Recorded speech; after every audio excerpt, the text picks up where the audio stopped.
en el que nos... vale, en la grabación. La zoonosis en un enfoque mucho más específico para los anilladores, para la gente que maneja fauna silvestre, pues es cualquier enfermedad que tiene posibilidad de ser transmitida entre animales y humanos.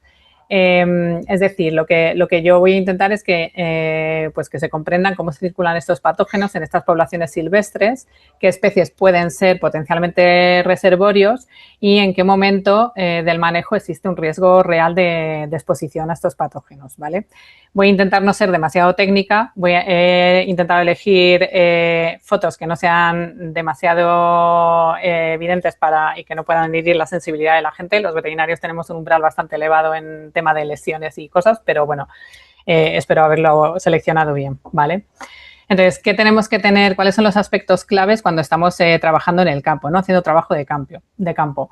Pues tener en cuenta que vamos a estar manejando una serie de reservorios que en nuestro caso sobre todo van a ser reservorios aviares, que muchas de estas aves que vamos a manejar pues pueden actuar como hospedadores, que son amplificadores o que pueden mantener ciertos virus o bacterias incluso parásitos, y que esta prevalencia va a variar mucho por especie, por la fenología y por el área en el que nos estemos moviendo, ¿vale?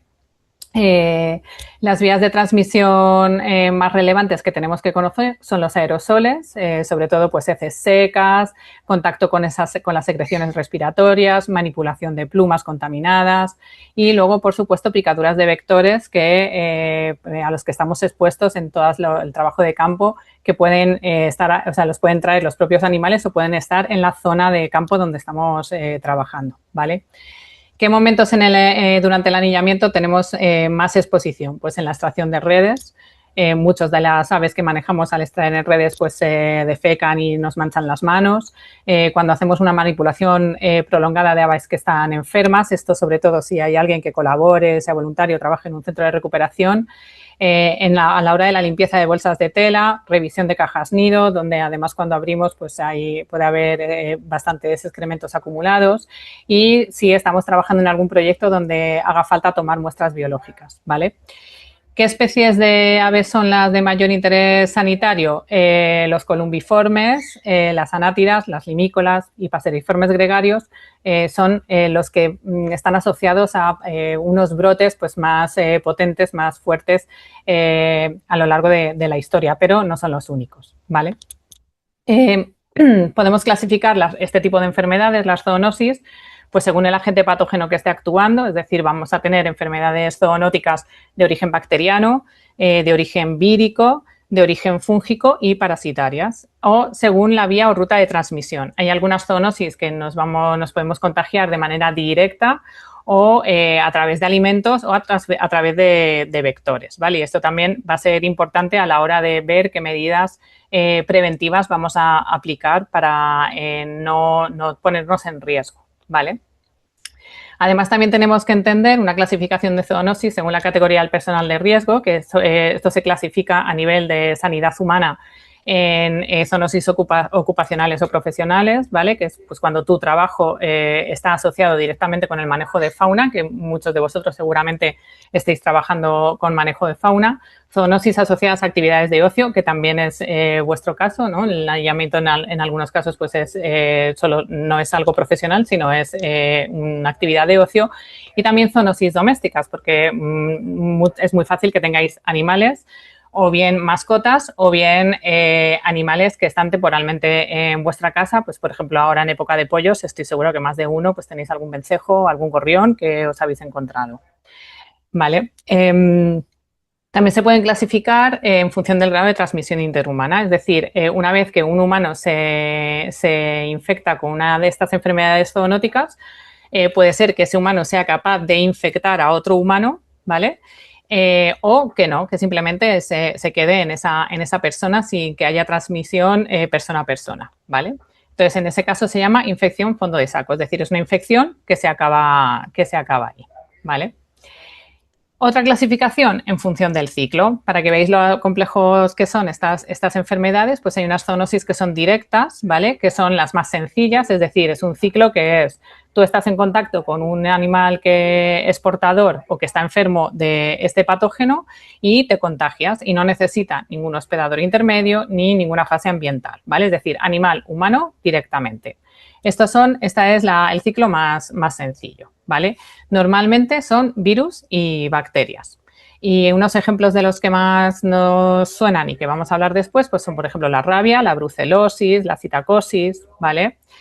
¿Qué relevancia tienen? Pues tiene un riesgo elevado cuando estás en actividades con contacto directo con fauna o incluso con animales domésticos, ¿vale? Luego están las ciclozoonosis, que son esas zoonosis que requieren más de un hospedador vertebrado para completar su ciclo y que el ser humano puede, dependerá del patógeno, puede infectarse en cualquiera de las fases, pero no hace falta que ese patógeno pase por el humano para mantener el ciclo natural, ¿vale? Es decir, por ejemplo, puede ser una bacteria, un parásito que pase por una oveja, luego por un perro y si entra en contacto con un humano puede infectar al humano, pero si no contactase con el humano, el patógeno puede seguir el ciclo sin necesidad de pasar por un humano, ¿vale? Esto sobre todo es muy característico de parásitos que tienen ciclos complejos, como por ejemplo las tenias o los equinococcus, las equinococosis, ¿vale? La relevancia pues va a depender un poco de la transmisión. Está más relacionada en consumo de tejidos, pero bueno, también hay que tener mucho cuidado a la hora de manipular sobre todo excrementos, ¿vale? Que es por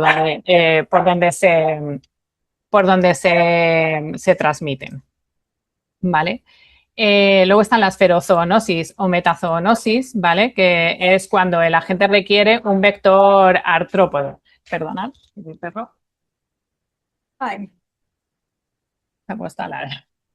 Un vector artrópodo como un mosquito, una garrapata, para completar su ciclo o para transmitirse. El vector actúa como un hospedador que es esencial para que ese patógeno complete su ciclo. Es decir, no solo es un vehículo mecánico para transmitirlo, sino que lo necesita para completar el ciclo, ¿vale? Un ejemplo sería un vertebrado, un artrópodo vector que va a otro vertebrado, ¿vale? Agentes típicos, pues son virus, protozoos y bacterias que son transmitidas por vectores. En los ejemplos que más podemos oír actualmente son la fiebre del Nilo occidental, leishmaniosis y la enfermedad de Lyme.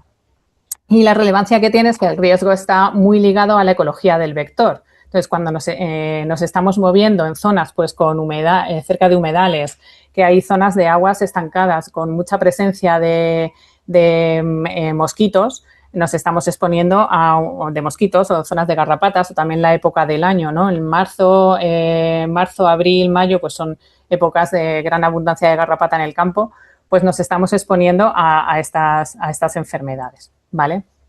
Y por último, la saprozoonosis, que es cuando son agentes patógenos que necesitan una fase de desarrollo en el ambiente, es decir, en el suelo, el agua, materia orgánica, es decir, o en un no vertebrado, ¿vale?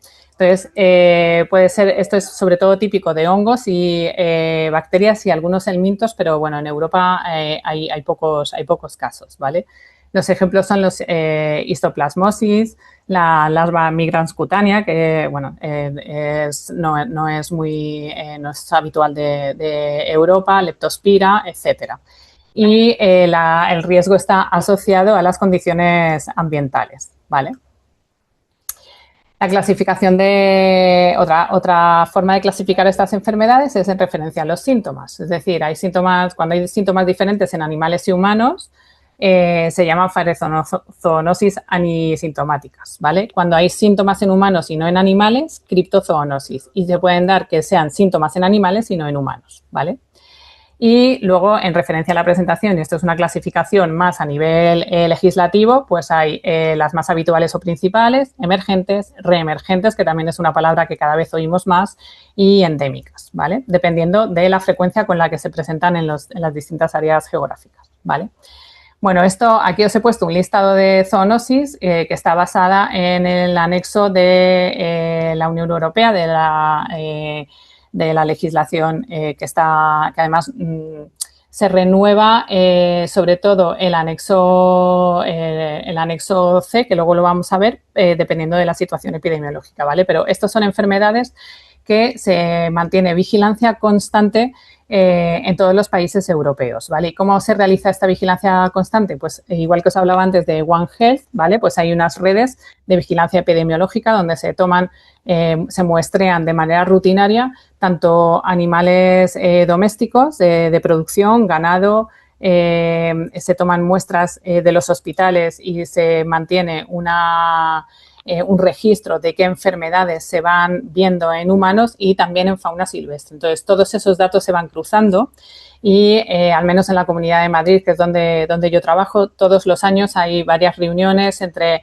ganadería, salud pública y fauna silvestre y biodiversidad, y entonces nos reunimos para ver cómo están epidemiológicamente toda esta serie de enfermedades, si se ve que ha habido un incremento tanto en ganadería como en humana o en fauna silvestre, se hace un esfuerzo mayor en toma de muestras de todo el área geográfica de la Comunidad de Madrid para ir vigilando y ver cómo se está comportando ese patógeno que está preocupando, ¿no?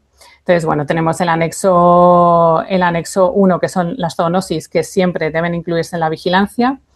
La B, que son la lista de zoonosis y agentes monitoreados, que va a depender un poco de la situación epidemiológica. Si están dando problemas es cuando se reactiva. Siempre hay una vigilancia basal, ¿vale? Y luego cuando ha habido casos es cuando se hace un esfuerzo constante, ¿vale? Y las zoonosis bacterianas, que estas también se mantienen en vigilancia constante, sobre todo la tuberculosis. Las demás, lo que se hace es que si hay sospechas, sí que se tiene que confirmar esas sospechas por los laboratorios oficiales, ¿vale? No se puede hacer en cualquier laboratorio. Entonces, hay que además que avisarlo a través de salud pública o de ganadería, depende de lo que sea. Y de este listado, por ejemplo, la única que tiene una vigilancia contemplada en la legislación de manera constante es la tuberculosis, ¿vale?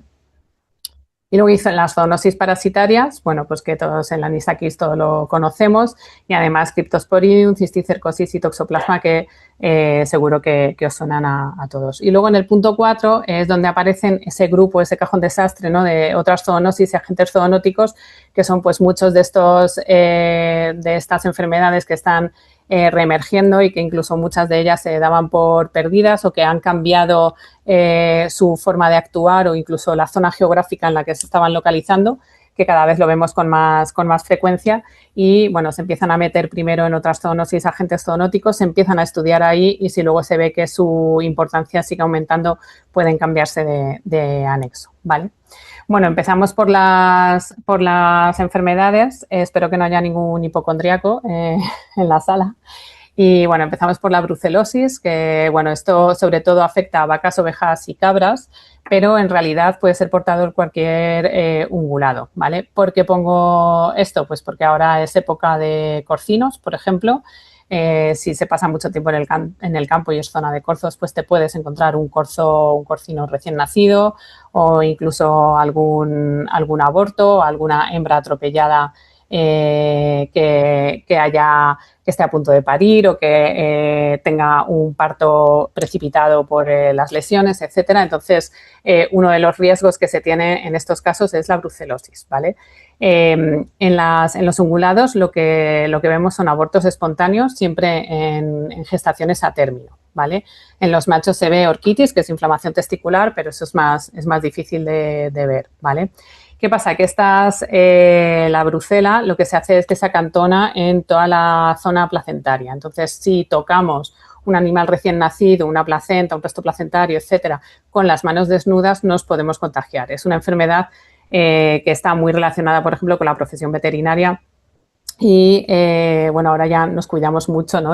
Utilizamos mascarillas, guantes, siempre que se va atiende una distocia, es un problema en un parto, por ejemplo, y se caracteriza en humanos porque presenta una fiebre ondulante, puede haber dolor abdominal, dolores articulares, debilidad, ¿vale?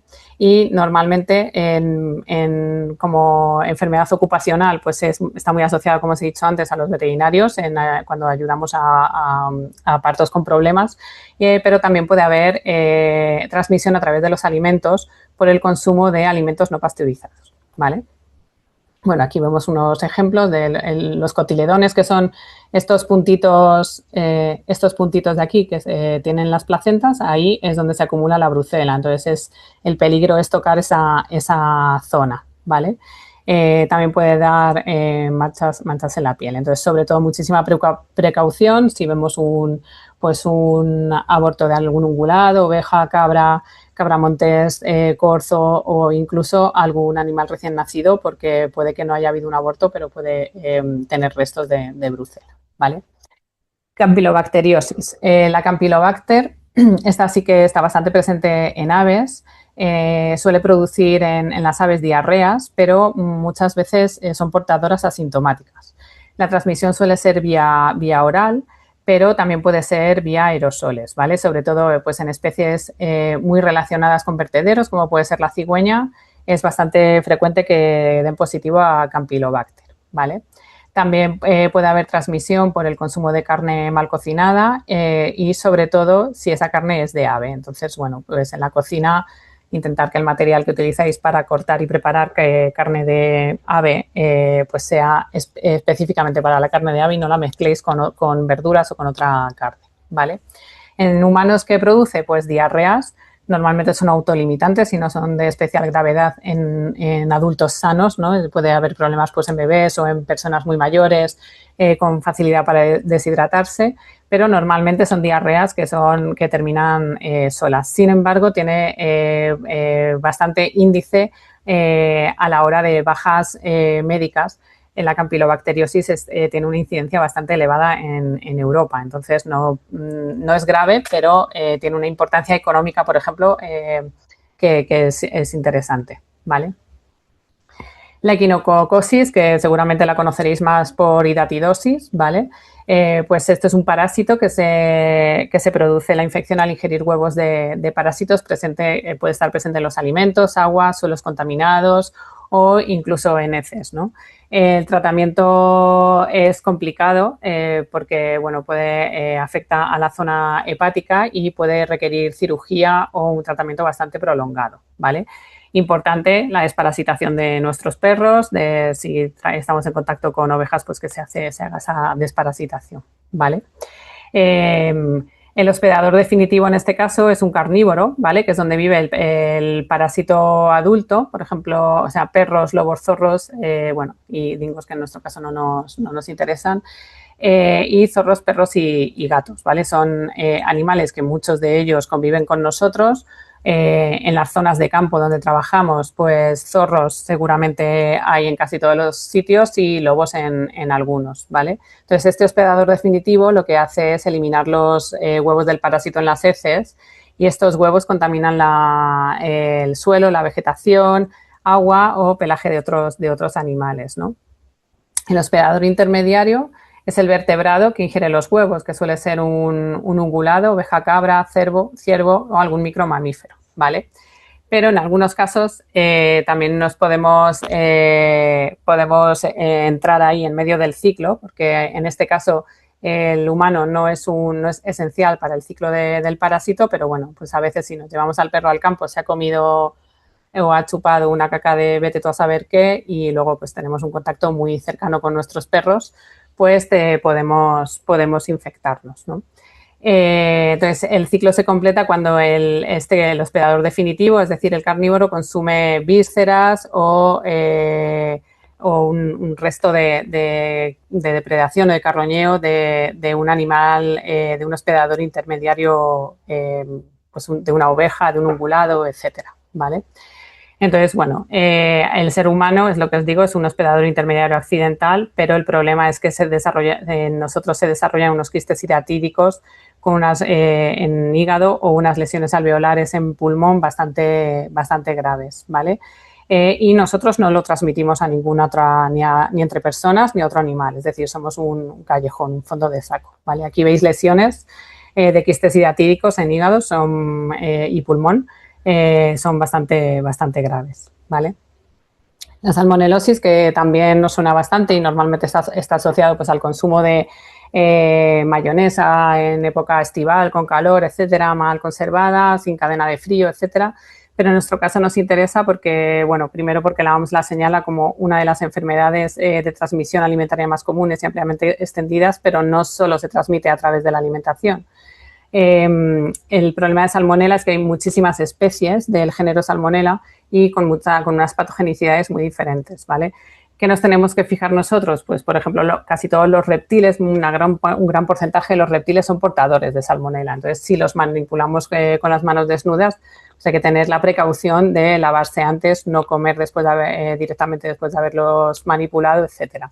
Y luego muchos tenemos en nuestras casas nidos de pájaros, y a todos nos gusta, o cajas nido, con pájaros que, pues que manchan los alrededores de sus excrementos, que es a través de esos excrementos donde se puede transmitir la salmonelosis. Entonces, pues tener precauciones, mantener la zona limpia y ser conscientes que ese riesgo está ahí, ¿vale? Trichinella, que también seguro que os suena mucho. Este es un parásito que sobre todo se transmite por el consumo de carne no cocinada, ¿vale? Sobre todo productos derivados del jabalí o cerdo que tenga que esté infectado, vamos.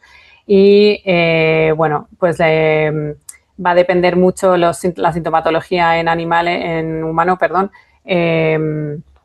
Dependiendo del sistema inmune de la persona y del nivel de infestación. Es decir, puede ser desde asintomático hasta tener complicaciones neurológicas graves, ¿vale?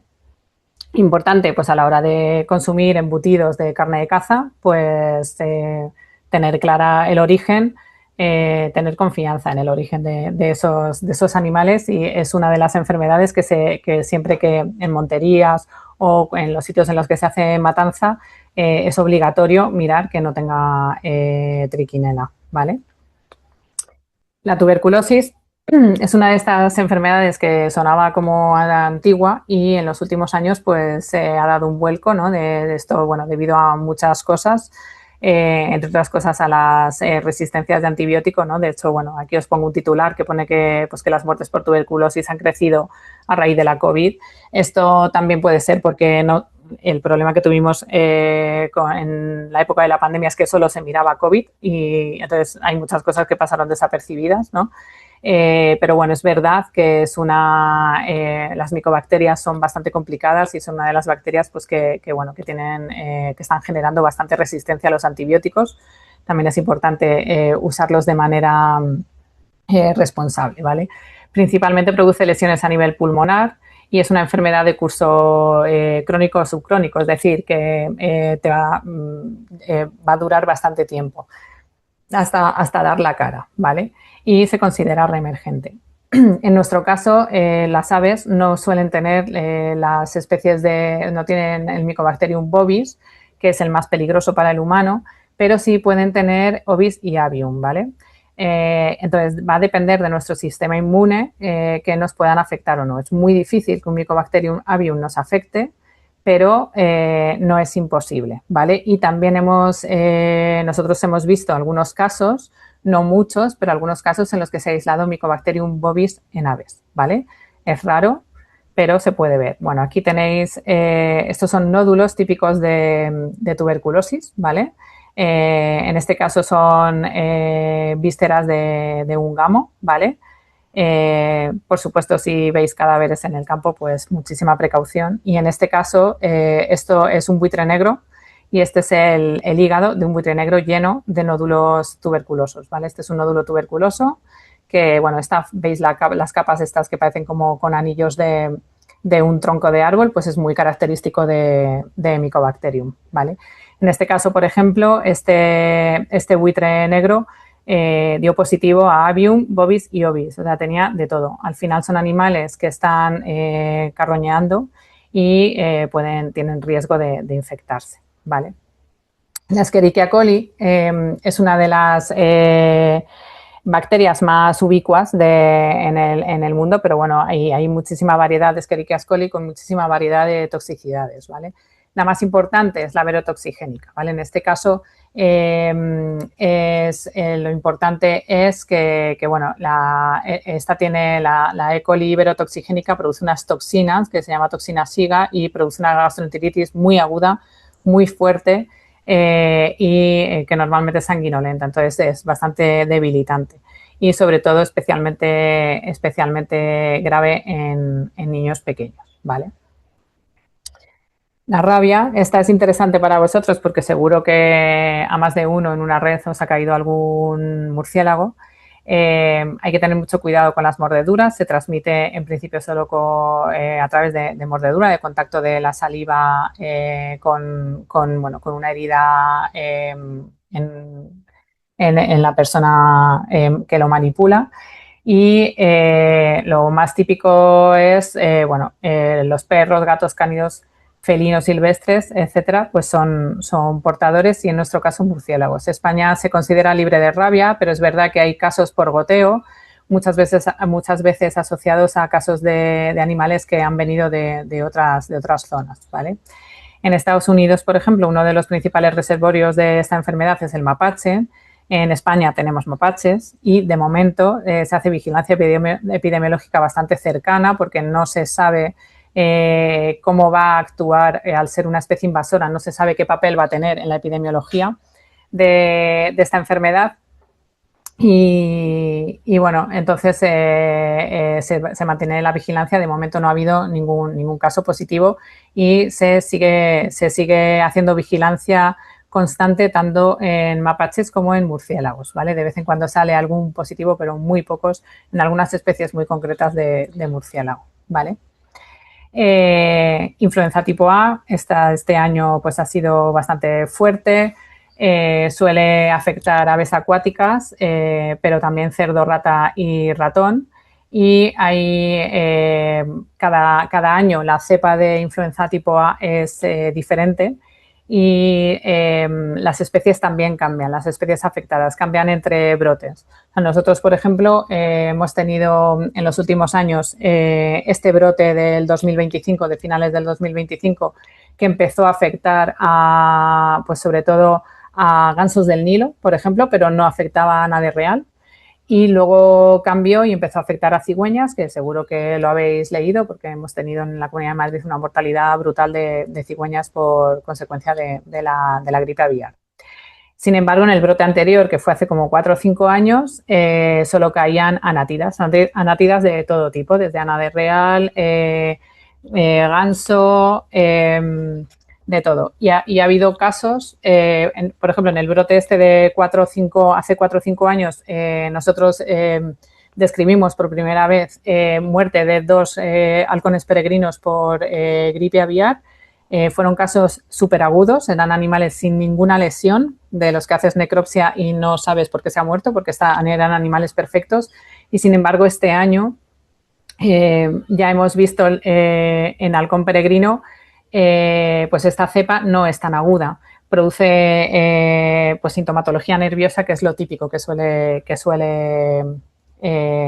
hacer este virus en las aves afectadas, ¿vale?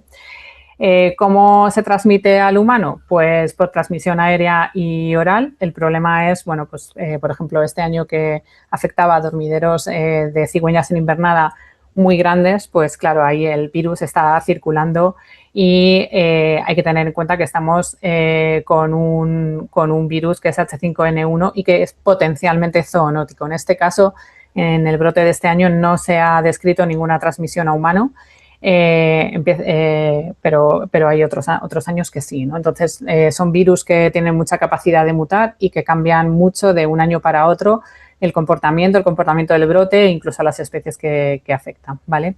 En humana, pues es como una gripe que empieza como una gripe normal y que puede llegar a complicarse, ¿vale? La borreliosis o enfermedad de Lyme, pues es una transmisión por garrapatas. Son un tipo de patógeno que se denomina espiroquetas, que tiene así esta forma alargada, ¿vale? Una cosa importante, si nos pica una garrapata, que es algo pues que sí, cuando se pasa mucho tiempo en el campo, pues puede pasar. Lo importante es ver que esta imagen en diana no sale. Si tenemos una picadura de garrapata y nos sale esta imagen, es algo importante para ir a urgencias rápido y decirlo al médico, ¿vale? Esto se llama eritema migratorio y es patognomónico, es decir, que esto te está indicando que esta garrapata estaba infectada por Borrelia, ¿vale? Además, esta enfermedad también es una enfermedad crónica que lo que produce es una fiebre ondulante, picos de fiebre que desaparecen y vuelven a aparecer en determinados momentos del año y además produce pues debilidad general, dolores de articulaciones, etcétera. Entonces, mucho cuidado con las garrapatas, ¿vale? Botulismo. El botulismo también es una enfermedad interesante causada por el Clostridium botulinum. Es una enfermedad que no está causada directamente por la bacteria, sino por las toxinas que produce, ¿vale? Muy asociada a aves acuáticas. Por ejemplo, aquí en Madrid tenemos durante todo el año botulismo en gaviota sombría. Se alimentan en vertederos y luego van a dormir a zonas de pantanos y duermen en la zona como de las reculas, donde se queda un poco estancada el agua y normalmente aparecen en esas zonas, ¿vale? Con debilidad de patas, luego de alas, es una debilidad que va ascendente, empieza por las patas, sigue por las alas y acaba con debilidad incluso de cuello, y la muerte es que les produce a las aves es por una parálisis de los músculos respiratorios, ¿vale? En nuestro caso, en el caso de humana, se ha descrito el botulismo alimentario, sobre todo cuando se hacían conservas caseras. Si no están bien desinfectados esos botes, no está puede crecer el Clostridium botulinum. Es una bacteria que es anaerobia, es decir, que necesita que haya poco oxígeno para crecer. Por eso, en las zonas de agua pantanosa, estancada, etcétera, es posible que crezca el Clostridium. Y además nos podemos infectar por heridas o cortes profundos porque tenemos que asegurarnos que si los limpiamos en profundidad, porque en la zona más interna podemos, si está infectado, pues puede crecer el Clostridium botulinum. Las afecciones, el Clostridium produce varias toxinas, no todas las toxinas afectan por igual a las especies animales. De hecho, cada toxina, la toxina que afecta a las aves no es la misma que la toxina que afecta al humano y no es lo mismo que la toxina que afecta al caballo o a la vaca. Cada uno somos sensibles a una toxina. En el caso, por ejemplo, del botulismo en las aves, es muy difícil que nos contagiemos de ese botulismo, porque ya os digo que es efecto de la toxina, entonces a no ser que nos las comamos crudas, que no creo que sea el caso, pues no, y aún así posiblemente tampoco, ¿vale?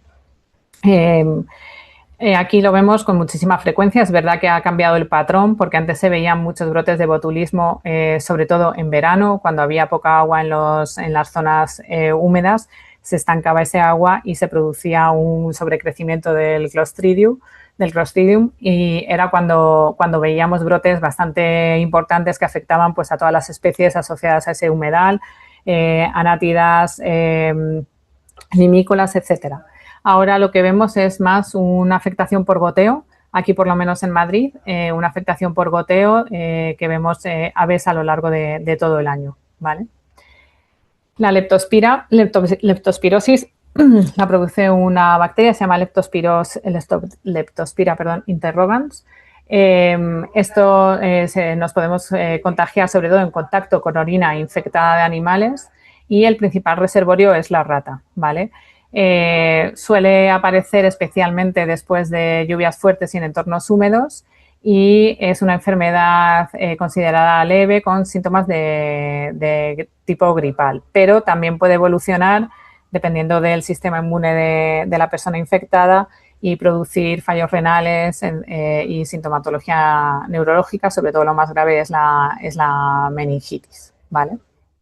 Sobre todo, mucho cuidado en almacenes y sitios donde sabemos que hay ratas, ¿vale? La citacosis, muy asociada a las aves, está así, es Chlamydia psittacis, sobre todo se asocia a loros, pero no solo loros, ¿vale? Además, tener en cuenta que ahora mismo aquí en España pues tenemos un montón de cotorras que están libres, que hay una población importante de varias especies de cotorras. Entonces, lo que estamos viendo es una circulación de Chlamydia psittacis que va aumentando, ¿no? Y que hay que tener cuidado. Las aves muchas veces son asintomáticas, otras veces ellas mismas tienen sintomatología o bien les produce conjuntivitis o enfermedad respiratoria, y a nosotros, a los humanos, también nos puede producir las mismas cosas, enfermedad respiratoria y conjuntivitis. Este es uno de los casos, por ejemplo, que yo nunca he tenido este problema, pero sí he tenido dos compañeras del equipo que han tenido neumonías complicadas con citacosis, con Clamidia psittaci, y entonces una de las cosas importantes es decir a los médicos: trabajo con aves, pero no solo con aves, porque con aves en general normalmente los médicos no lo relacionan. Entonces tienes que decir: trabajo con loros, ¿vale? Porque lo relacionan solo exclusivamente con los loros, pero está circulando en todas las especies, ¿vale? Entonces, estas dos compañeras pues han estado ingresadas, bastante complicada la neumonía, y les costó mucho que les hiciesen caso porque el tratamiento es un antibiótico muy concreto. Entonces, hasta que no te hacen caso y no te lo ponen, pues no respondes a otros antibióticos, ¿vale? Cisticercosis es un parásito, la Taenia solum, se transmite por ingesta de huevos y normalmente se adhiere al tejido muscular, ¿vale? Importante, tiene muchísima prevalencia en la liebre. No sé si alguien lo ha visto, es bastante típico ver liebres con el hígado lleno, pues, como de globitos, así como de este tipo. Pues esto es la cisticercosis, ¿vale?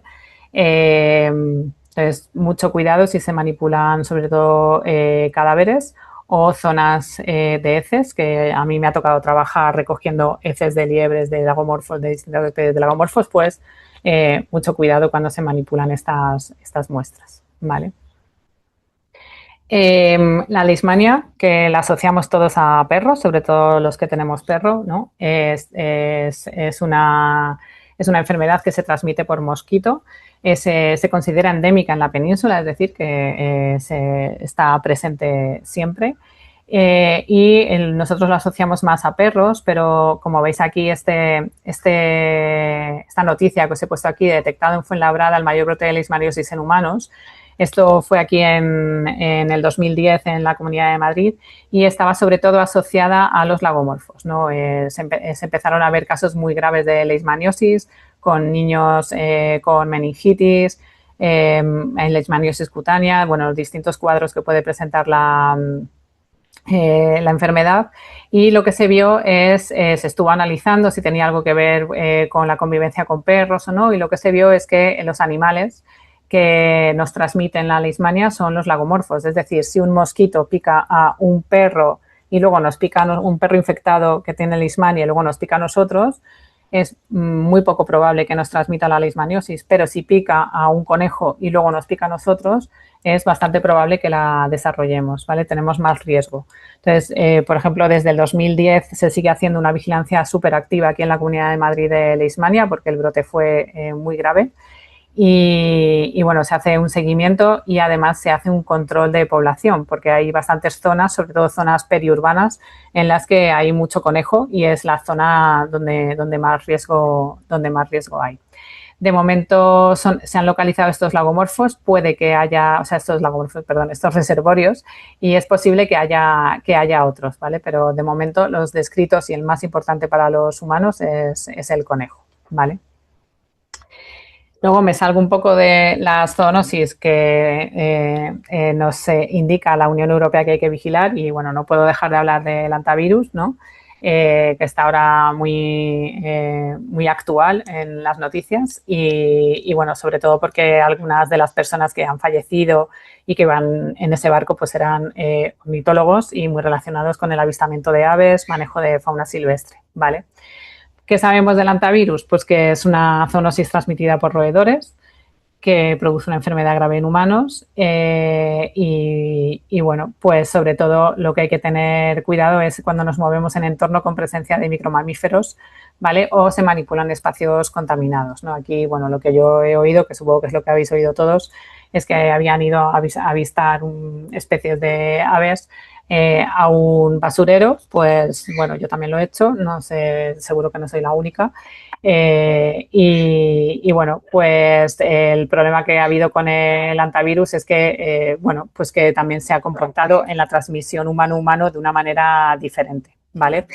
La transmisión a los humanos normalmente es por inhalación de partículas virales procedentes de la orina, heces o saliva secas. Entonces, en zonas donde tenemos muchos roedores alrededor, pues hay que tener cuidado, ¿vale? Este virus, lo que se sabe es que cada especie de hantavirus está asociada a un roedor específico, ¿vale?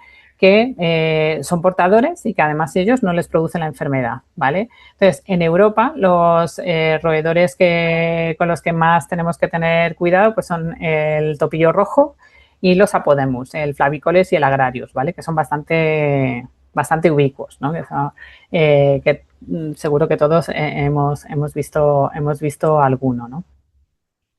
Las vías de transmisión, pues por inhalación de aerosoles y contacto con material de contaminado. Aquí pongo contacto de mucosas. Solo especificar que nosotros cuando hablamos de mucosas muchas veces todo el mundo se va a la boca a tragarse algo, chupar algo, pero que mucosas también es, por ejemplo, la conjuntiva del ojo, ¿vale? O las fosas nasales. Eso ya son mucosas, ¿vale? Por mordeduras es raro y la transmisión persona a persona, pues en principio solo está documentada para el virus de los Andes, que ha sido el caso de este brote último que hemos tenido, ¿vale? ¿Cómo podemos prevenir el hantavirus? Pues sobre todo si nos metemos en cabañas, casetas, cobertizos o almacenes que ya vemos que tienen un montón de heces de roedores y que están usados por ellos, pues intentar no remover el polvo y hacer aerosoles, ¿vale? Intentar humedecer superficies antes de limpiar para que no se produzca ese polvo. Si es excesivo y no nos queda otra, pues usar mascarilla y guantes al manipular este material. Y, bueno, control de roedores en instalaciones, que por ejemplo en los centros de recuperación es bastante difícil el control de roedores porque siempre hay comida disponible y no lo puedes evitar porque tienes que dar de comer a otros animales. Entonces, bueno, intentar no eliminarlos porque yo creo que es prácticamente imposible, pero sí intentar limitar que esos roedores estén en la zona donde están las personas, ¿vale? Y mucho cuidado a la hora de almacenar comida, ¿vale? Bueno, entonces después de toda esta información que ya nos entra un poco de pánico, ¿qué hacemos? Pues bueno, ¿qué es lo que implica toda esta información para el trabajo de campo? Pues bueno, pues yo creo que sobre todo los que ya tenéis algo de experiencia, pues podemos hacer una evaluación rápida de los animales y saber si un animal está mal. Entonces intentar evitar la manipulación de aves que presenten signos de enfermedad, sobre todo cuando no sabemos qué está pasando. Control de aerosoles, pues eso, el polvo de la pluma, intentar exponerse lo menos posible. En vuestro caso, la mayoría de las veces, pues estáis en campo, en una zona abierta, que eso facilita que el control de aerosoles, pues que los aerosoles se diluyan, ¿vale? La gestión de las excretas, de las heces, sobre todo a la hora de manipular las bolsas de tela, las redes, las superficies, intentar que se roten e intentar limpiarlos de vez en cuando.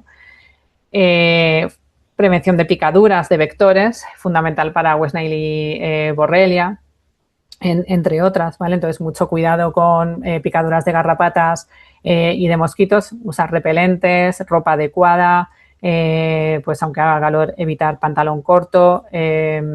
Y bueno, y luego después de cualquier jornada de campo, yo siempre recomiendo pues ducharte incluso con la ropa puesta y luego revisarte bien todo, sobre todo axilas, ingles, detrás de las orejas, todo para ver si hay alguna garrapata, ¿vale? Y luego si vemos hallazgos, sabemos aves enfermas o una normalidad, una mortalidad que consideramos anómala, pues notificarlo a las autoridades competentes, ¿vale? Bueno, aquí os he hecho un resumen operativo de zoonosis, ¿vale? Para que tengáis un poco un resumen de toda la charla de lo que es una zoonosis, de las medidas de bioseguridad esenciales, que es lo que os acabo de contar, las señales de alerta en aves para los que tengan menos experiencia, pues la letargia, falta de atención, plumaje sucio, secreciones, dificultad respiratoria, presencia de diarrea o heces anómalas, ver que hay varias aves muertas en una misma zona, sobre todo si son de la misma especie, ¿vale?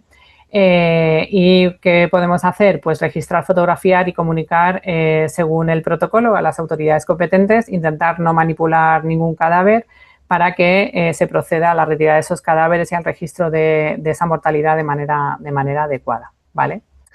Y luego, ¿qué evitar siempre? Pues aquí tenéis el listado. Esto lo he sacado de Cornell Lab, que tienen una parte de ornitología muy, muy importante. Pues soplar sobre el plumaje, levantar la mano quien, quien no lo haya hecho, que acabamos antes. Sacudir bolsas o redes en seco, ¿vale? Comer o beber mientras se manipulan aves y manipular aves con signos clínicos sin protección. Pues estoy segura que mínimo 3 lo habéis hecho todos y posiblemente 4 de 4, ¿vale? Entonces, bueno, ser conscientes de los riesgos que conllevan no significa que dejéis de hacerlo, pero bueno, tener un poquito más de precaución, ¿vale? Para que nadie se sienta acusado, pues aquí son todo fotos mías haciendo las cosas pues no del todo bien, sin guantes, etcétera, para que, bueno, pero siendo consciente de a lo que me enfrento, bueno, en este caso son animales, algunos enfermos, otros que sé que no están enfermos, pero bueno, hay que mantener una higiene básica a posteriori, ¿no? Pues luego lavarse bien, intentar no comer, etcétera, ¿vale?